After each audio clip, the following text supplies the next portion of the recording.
प्रणाम, वंदे मातरम।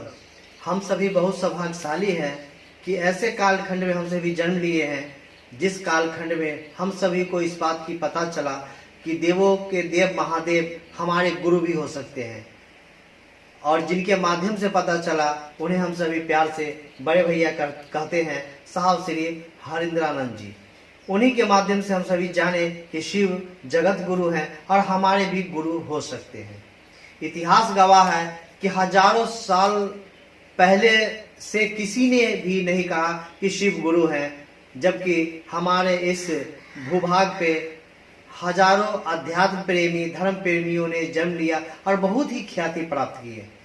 तो आइए हम सभी चलते हैं अभी आदरणीय बरखा दीदी की चर्चा सुनने के लिए, जिसमें हम सभी बहुत ही गहराई से उनकी बातों को सुने और समझने का प्रयास करें।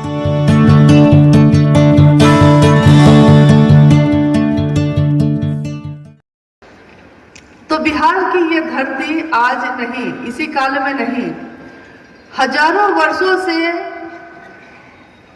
यहाँ बहुत ऐसे महामानव युग पुरुष पैदा हुए जिन्होंने ज्ञान का रास्ता दिखाया और लोग उस पर चले। लेकिन एक ही जगह एक कमी रह गई कि वो जगत का गुरु शिव, जो स्वयं गुरु हैं, लेकिन आज तक हजारों साल के इतिहास में शिव के शिष्य हुए, शिव के भक्त हुए।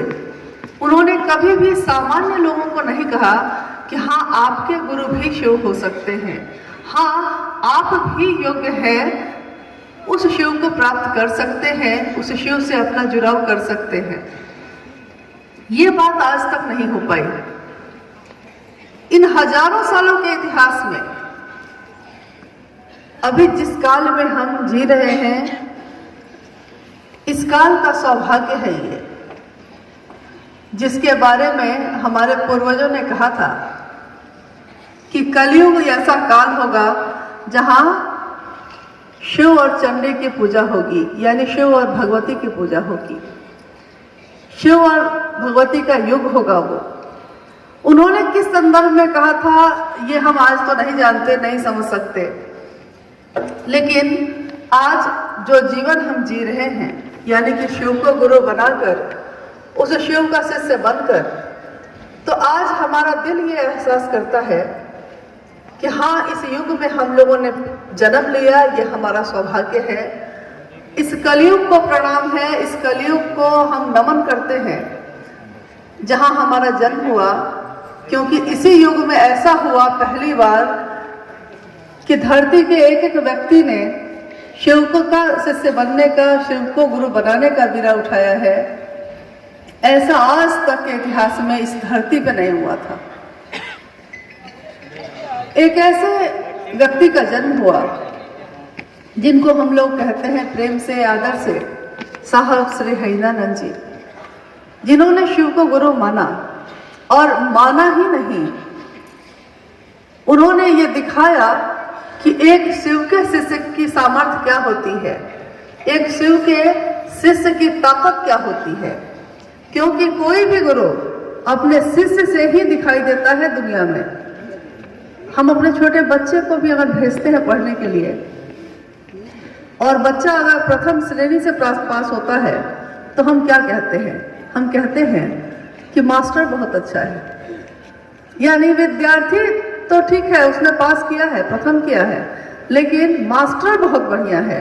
वही विद्यार्थी अगर फेल हो जाता है तो हम ये नहीं कहते कि विद्यार्थी फेल हो गया, हम तब भी यही कहते हैं कि मास्टर ही सही नहीं था। यानी विद्यार्थी तो खराब होगा ही, विद्यार्थी में तो कमी होगी ही, लेकिन अगर गुरु अच्छा हो, गुरु सही हो और वो सही रास्ता दिखाए, तो उसी शिष्य को कहां से कहां ले जा सकता है। और एक सामान्य गुरु का भी अर्थ यही होता है, गुरु शब्द का भी यही अर्थ होता है कि जो अंधेरे से रोशनी की ओर ले जाए। ऐसी ऊर्जा, ऐसी ताकत जो हमारे मन में फैले अंधेरे को दूर कर दे। आप जगत में फैले अंधेरे को दूर कर सकते हैं, रात हो गई है और रोशनी है, बिजली का बल्ब जला देते हैं आप तो अंधेरा दूर हो जाता है, दिया जला देते हैं, मोमबत्ती जला देते हैं तो अंधेरा दूर हो जाता है, लेकिन मन का अंधेरा इतना गहरा है कि दूर ही नहीं होता। तो आज इस समय में जब हम खड़े हैं, उस शिव की आवश्यकता पड़ी। शिव प्रकृति का आयन करते हैं। एक बार साहब ने ही बताया था कि आयन का अर्थ क्या होता है और प्रकृति जिसके बारे में कहा गया कि हाँ शिव प्रकृति का आयन करते हैं, इसका अर्थ क्या होता है। प्रकृति का एक नाम और है नार। ज्यादातर आपने इस शब्द को सुना होगा। नार शब्द का अर्थ होता है, एक अर्थ तो ये होता है कि नार यानी कि उससे शब्द बना नारद, जिसके बारे में कहा जाता है कि जो भक्ति में पहचाने जाते, भक्ति के लिए जो आदर्श है, यानी नारद। नार जोड़ द तो नारद का अर्थ होता है, एक नार का अर्थ होता है भक्ति, एक नार का अर्थ होता है प्रकृति और एक नार का अर्थ होता है नारी यानी स्त्री, महिला। तो जब हम ये कहते हैं कि शिव प्रकृति का आयन करते हैं, यानी प्रकृति जिनके भीतर पलती है, प्रकृति जिसके अंदर संरक्षित होती है।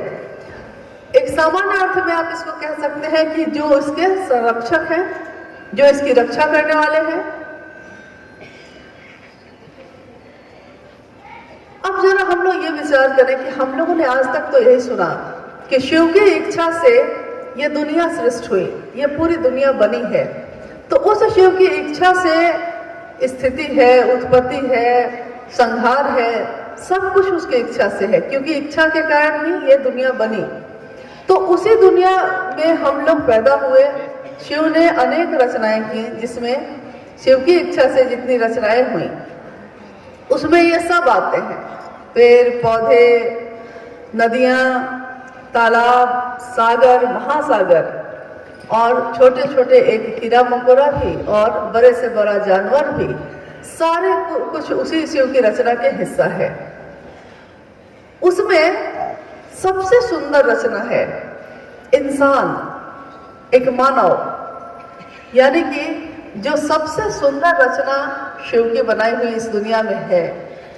एकमात्र उसी में ये संभावना है कि वो जीव से शिव हो सकता है। जीव से शिव, यानी कि पहले जीव होगा तभी तो वो शिव होगा। हम लोगों ने सुना है ना कि लोहे में अगर पारस को सटाया जाए तो वो सोना बन जाता है, लोहे में। लेकिन एक तत्व का होना जरूरी है, वो क्या है? लोहा होना जरूरी है।